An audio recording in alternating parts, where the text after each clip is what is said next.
to another episode of Network is My Network. Look, you're here with Rel Purnell. You're here with Jay Hall. We right back at it with another one for you guys. And we're here to talk about something that's actually relevant for today, operating a business in a recession.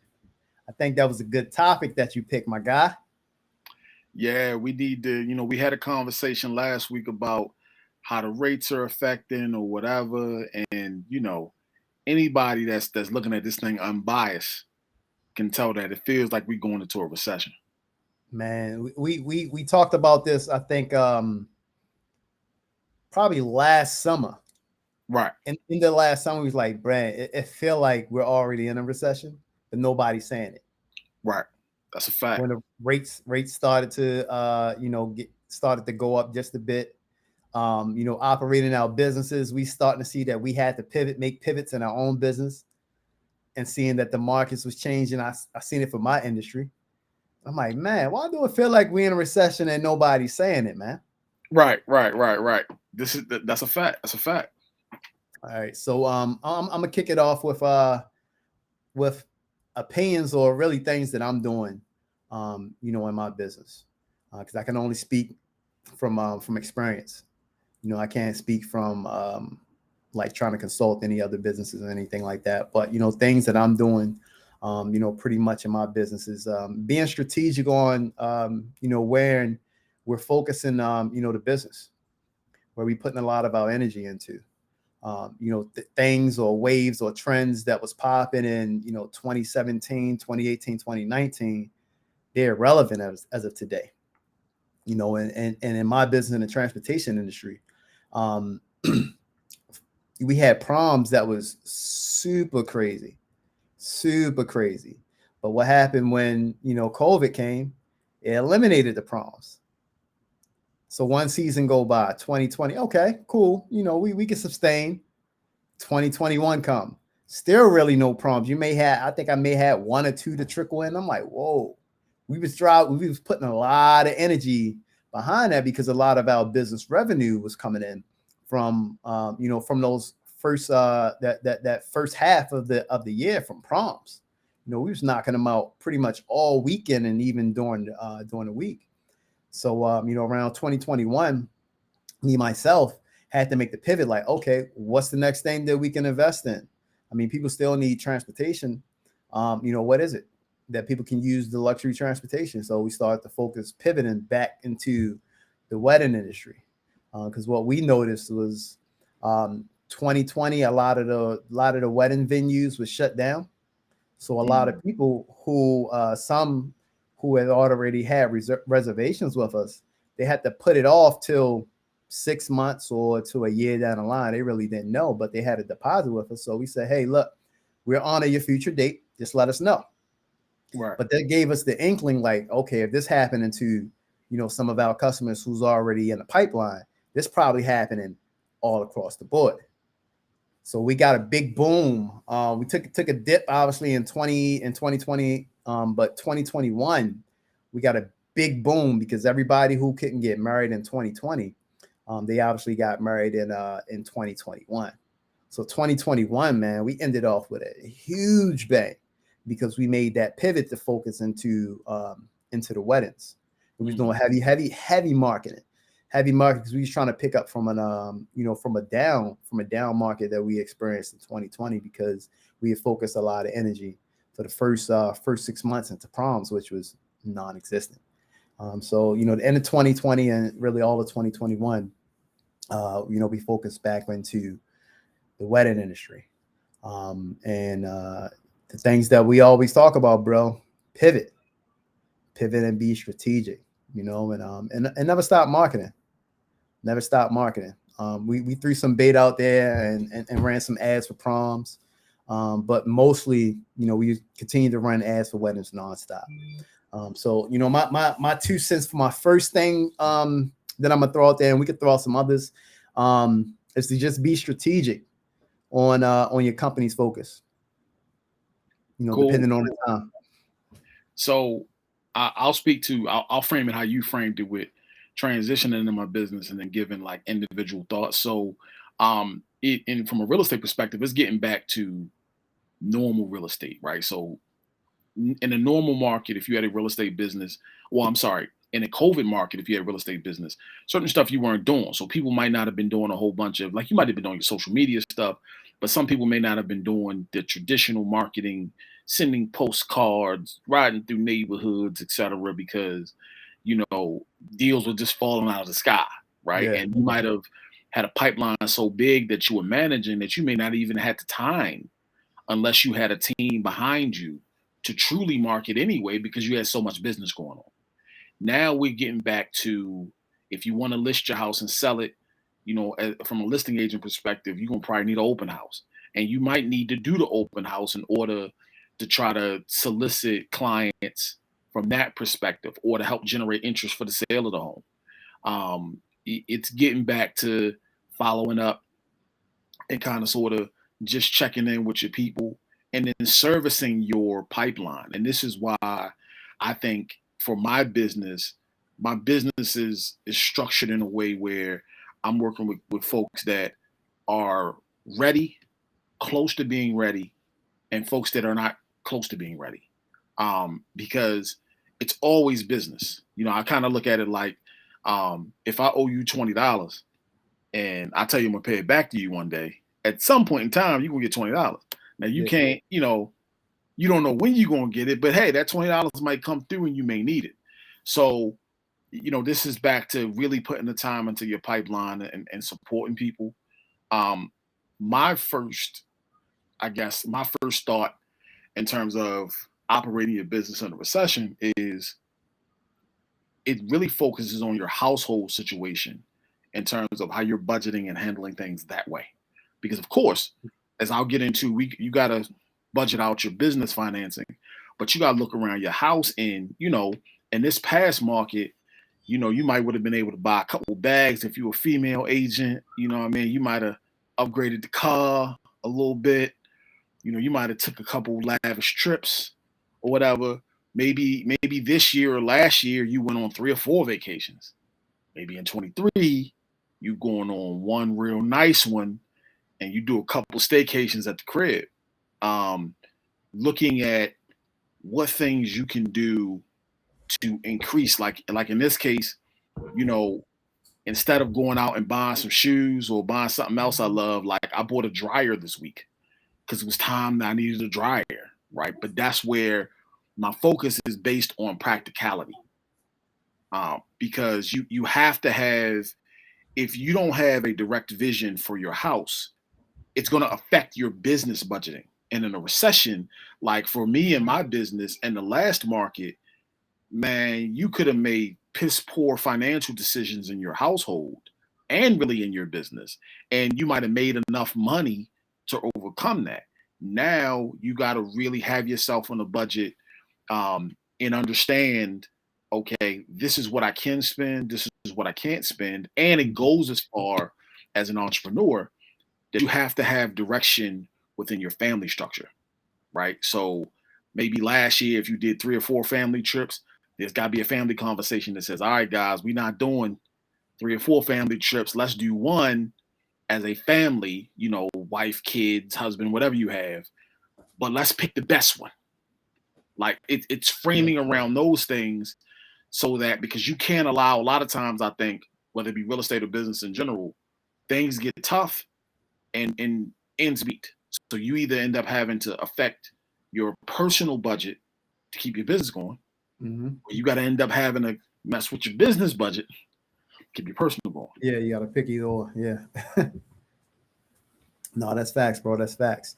And I think that leads into one of the things that I was going to mention.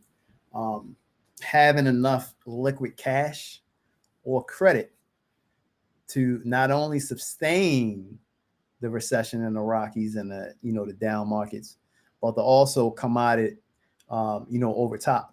Mhm. And what I mean is, opportunities often arise and presents itself in down markets. Whereas though if it's one of your competitors that may be going out of business, you may have an opportunity to buy them out, or you may be able to buy machinery or equipment at a low price because it's just down. and things aren't selling at the price that they typically would have been selling in 2019 or 2020. So, I mean that comes with obviously being strategic and how you're spending your money, how you're operating on a personal side and business side. You know, you may have to sacrifice those, like you said, those trips, those, you know, spending money every weekend, going out, popping bottles, maybe getting fly, getting fresh, and saying, hey, look, I got enough of that. I'm gonna chill out for a bit, and I'm gonna just let a little bit of cash stack up while I'm operating in a recession.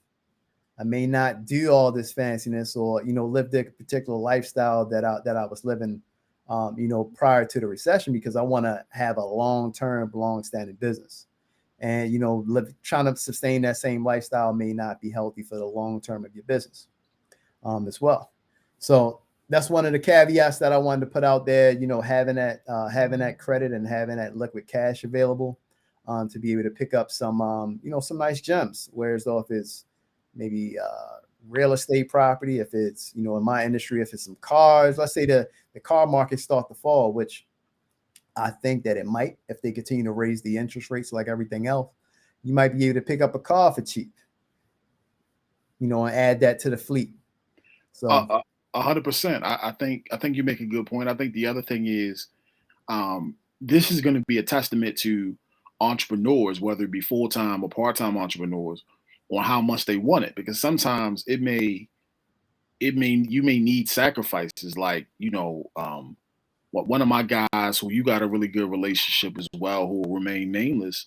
One of my favorite decisions I ever felt like he made: part time entrepreneur, full time government employee, and does well, got credit, got a little bit of money, but wanted to be risky, wanted to do some investing in the stock market, wanted to do some things to add properties to his real estate portfolio, and for a long time worked a second job.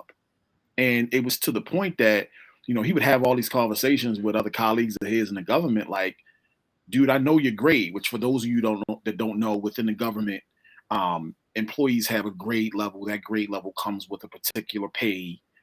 So people know it's great. Like, dude, like, you got a second job. yeah, why you working And second job? Yeah, and for him, it's like, I could probably do this without it. But the way that I structure my lifestyle is that the money I make from doing that is all risk. Like, I'm putting that all out in the, if it goes bad and my decisions are poor, if it goes well, that job allows me to be the level of risky I prefer, right? And that's not necessarily what everyone needs to do, but sometimes in your business you got to focus on, um, do you want to be looked at positively from a social media perspective? Do you want to be popular? Do you want to win? Like, those are different concepts, because in order to win, sometimes you got to make sacrifices. Like in my business, in order to win, you might be an agent that's selling houses in a particular price point. Well, maybe the buyers or sellers in that price point dry up. So you gonna let your business fail? You gonna hang your mhm, license up? Or are you gonna be willing to work with people in other price points? yeah, And one of the biggest myths in the real estate business is, because people don't check on people's sales, people that will market themselves as a certain level. In cases they are. But if you really look at the granular broken down numbers, they still doing transactions you wouldn't think they would do. But that's because they have built a structure where it's like, all right, I'm going to sustain myself with these things. Like, I'm going to tell you when I see you, I don't work like that. I yeah. ain't going to market myself that I do that business. The But perception. but I'm gonna do that business anyway. And you and we're gonna talk about this in a different episode, but the other side of it is just, you can't, to your point, whether it being investments or whatever, or streams of income, you have to be diversified, right? So you got to have multiple streams of income in, or within your business. Let's say your business is doing well and you don't want to go outside. You have to have multiple sources of business. The biggest part that I don't want people to miss about what you talked about was, when you, being someone that was close to you when you started your business, the prom season was a very large part of your business. One of the things, the reason why I think you're still around and some of your competition or folks that you came in may not have lasted, was that once you established a foothold in that, you didn't get complacent and start spending money. You pivoted and said, "Hey, this part of the business is moving over there. Let me shift some money over there. I Mm-hmm. think things may move in this direction. Let me shift some money over there." And the key point I want people to pick up on, the reason why you were able to finish 2021 strong from that wedding perspective was all the work you did in 18 and 19 to market and build your business in that field, so that it was almost simultaneously when that prom season thing kind of sort of died down, you were able to transition. For me, well, I don't want to say my pivot because I already was doing it. Because I'm a real estate agent that works with everyone, I don't have to feel like, well, what's my next move? Yeah. Because I'm not locked into, I'll only work with these particular clients. I'm only going to sell in this neighborhood. Like, I won't say I sell everywhere, but I almost kind of sell everywhere.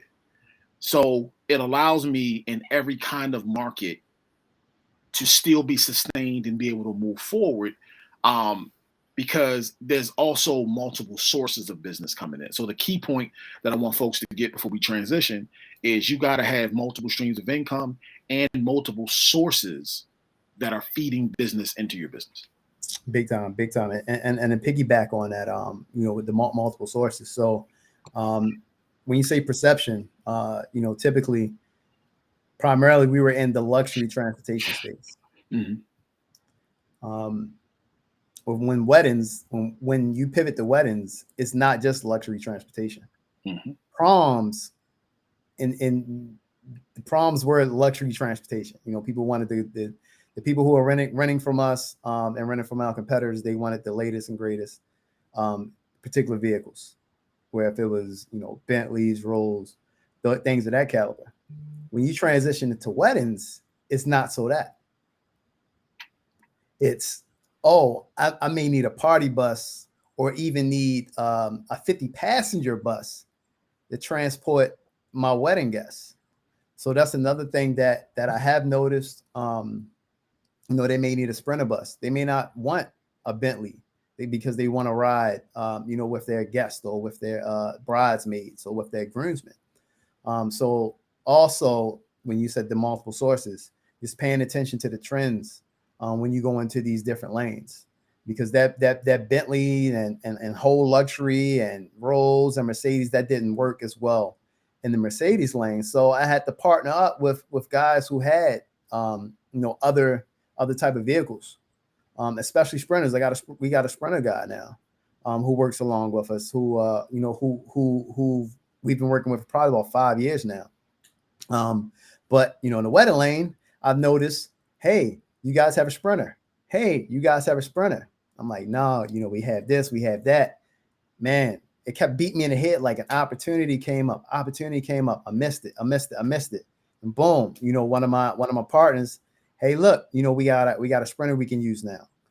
Great. Now we can add the Sprinter right into the mix, for these people who, wanna get transported with with their bridesmaid or with their groomsmen, or they want to transport the parents or whatever the case might be, in a Sprinter. So multiple sources and multiple streams can come from any type of lane, bro. It doesn't necessarily mean a whole nother business. It could mean another branch of the business that you're already doing right now.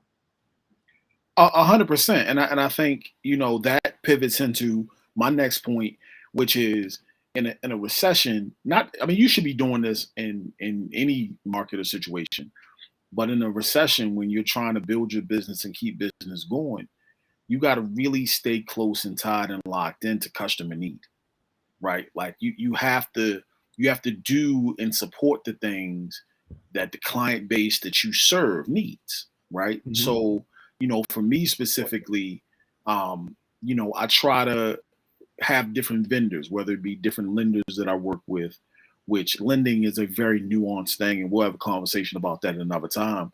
But some lenders are amazing at certain things. There's certain things that they don't specialize in and they don't want to specialize in, and that's fine because they're running their business, right? But for me, from a customer need perspective, it's my responsibility to go out and align myself with the businesses and vendors that suit all of the variety of clients that I work with, right? Because for me and my business, there's some folks that have a flatline criteria in the real estate business that says, is like, listen, if this particular client meets this, I'll work with them. Like if they don't, or they don't fit in how I run my business, I'll outsource that business out with elsewhere, so on and so forth.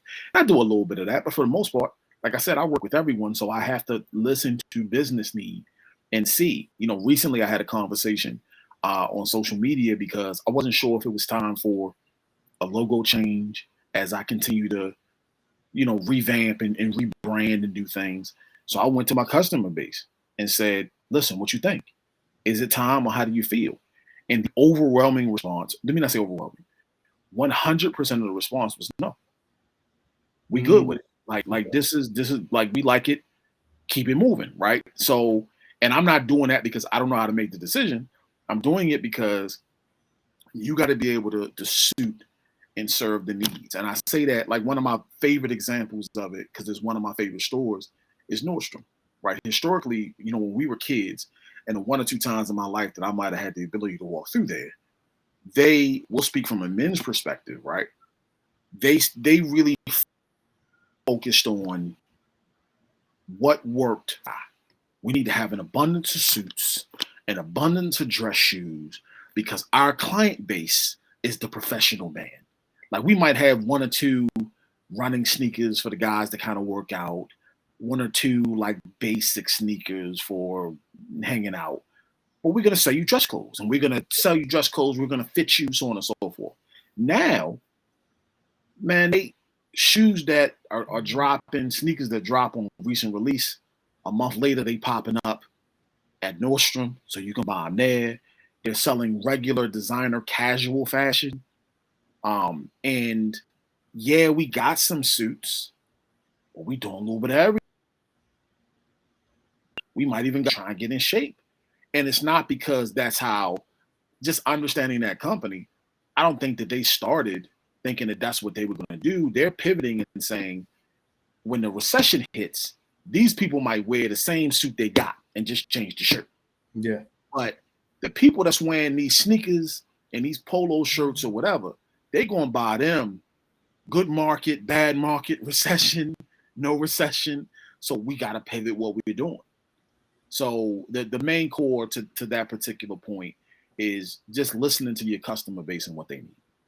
I like that. I'm gonna throw my last one out, and it kind of piggybacks on what you just said.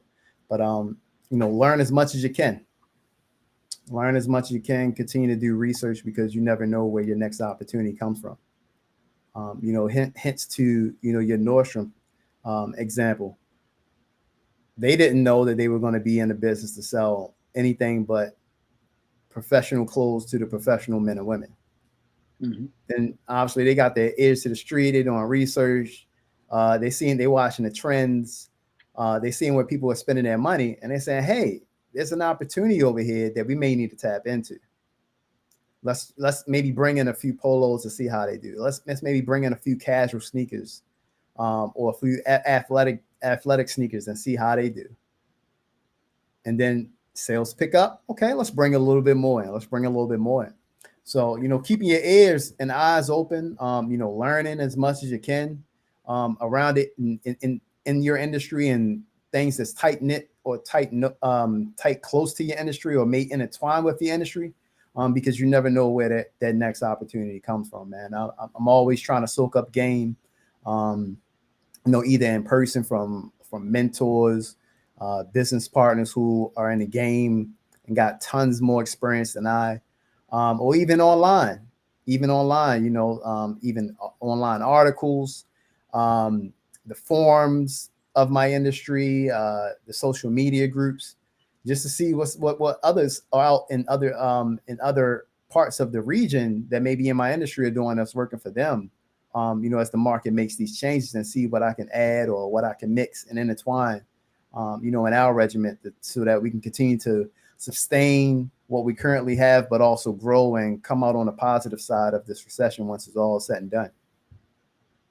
I think that's a great point to you. And given my last one, so we can get ready to wrap things up. My last one is kind of sort of two parted.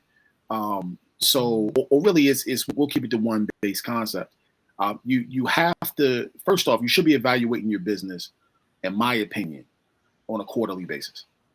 With the way things are ever changing, I don't know if you can make a 1 year plan or set of goals, or you got to look at things quarterly because whatever industry your business is in could be changing. Yeah.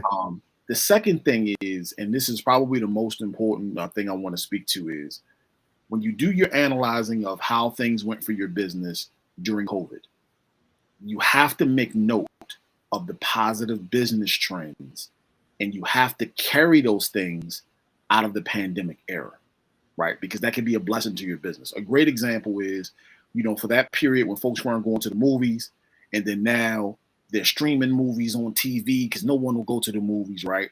The thing that I'm noticing is that, yes, they back to putting the big time movies in the movie theater, but movies where they're kind of in the middle, like I think we're going to get the turnout, but I'm not sure, they're putting them out and still streaming them, right? Because they want to inspire the consumer to say, well, hey, my gut tells me that you might run away. Like back in the day, this might have bombed at the box office. But now, if I let it stream the same day that I let it drop, and I compare those streaming numbers to the numbers that go along with going to the actual box office, oh, that's big business. It's the same thing that the music business does now, which is I can go into the iTunes store and physically buy an album if I want, or I can have Apple Music and just stream the music. But I can put the numbers out, and when I combine the streaming numbers with the regular box office numbers, a movie that would have died and been trash 5 years ago, all of a sudden looks like a hit, right? That's analyzing what went well, what came well as a byproduct of what happened in COVID, and carrying it out of that. So you got to look at your individual business and say, hey, this worked. I'm going to get rid of the rest of that, but I'm going to keep this because I think I found something. Yeah. Yeah, for sure. And just a small little caveat. If you have the extra time, just using some of your talents to maybe add more branches to your business, such as a podcast, or such as consultant, starting if you're good with branding, maybe starting a brand agency company, starting social media pages, starting a whole nother side business. If you have the time to sustain, if you're straight, financially, and you feel like, all right, we got enough foundation here where we're going to survive. Start something else while it's in a down market, while it may not cost you a lot. I mean, we both talked about our other side businesses that we got, Jason. That not that we're doing them together, but right. We got other projects that we're always launching. I think that's a testament of a true entrepreneur. You can never stop building. You can never stop building. Because and you gotta, for the people that are new to seeing us and watching us, of course we got a personal relationship, but our business relationship developed from a separate business endeavor that was outside of our careers, right? Because you gotta, when you find something and it's there, you gotta move towards it. And I feel like in general, the businesses that die in a recession are the ones that become married to the idea.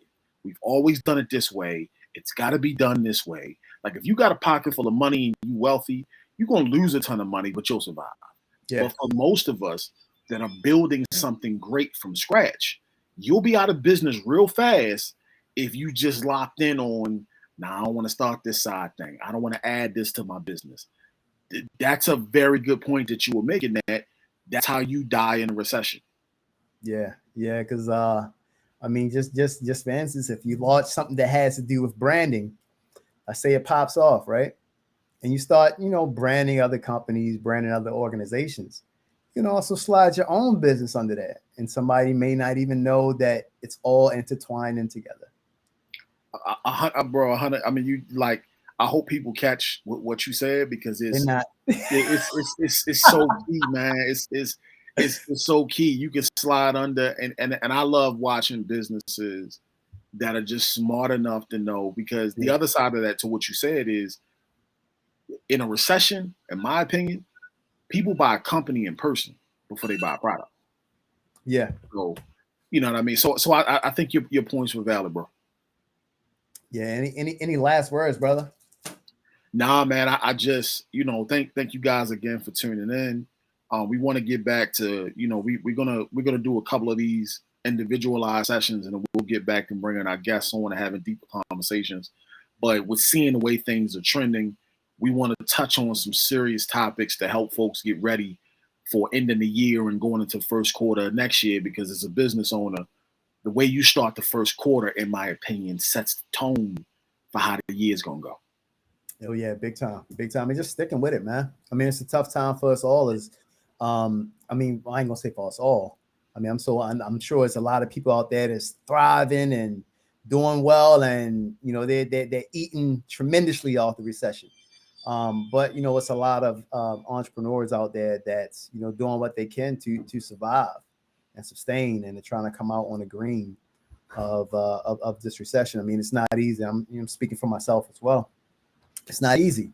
You're putting a lot of energy and a lot of time into something, and then things change. The last recession, me myself, I wasn't a full time entrepreneur, so this is my first time experiencing it. But now that I know that is here and it's come, I'm like, okay, it's ebbs and flows in this thing. You're probably going to have about 7 to maybe 8 good years within a decade before a recession hit. Just now that I'm in the mindset of a entrepreneur and a business owner, it's like, okay, these ebbs and flows and these recessions, they're going to come and they're going to go. Just run the numbers up as fast as you can. And when a recession happens, be able to adapt, pivot, sustain, hoard cash, make cutbacks if you need to, so that you can come out on a positive of it and get right back to it once things are in the green. 100%. As my last thought, as was said at a conference I was at this week, when the house is on fire, you got to run through it to get outside. You can't panic. You can't worry about where the fire is. You got to run right through the fire, through the door, in order to survive. So, that's what, for business owners, what this next quarter or two is going to be, is running through the fire. And some will make it, and some won't. All right, there it is, y'all. Wrapping up another session of Network is My Net Worth. I'm Rel Purnell. That's J Hall Agent. We signing out here. We see you on the next one. And I always say, stay positive, stay motivated. Salute.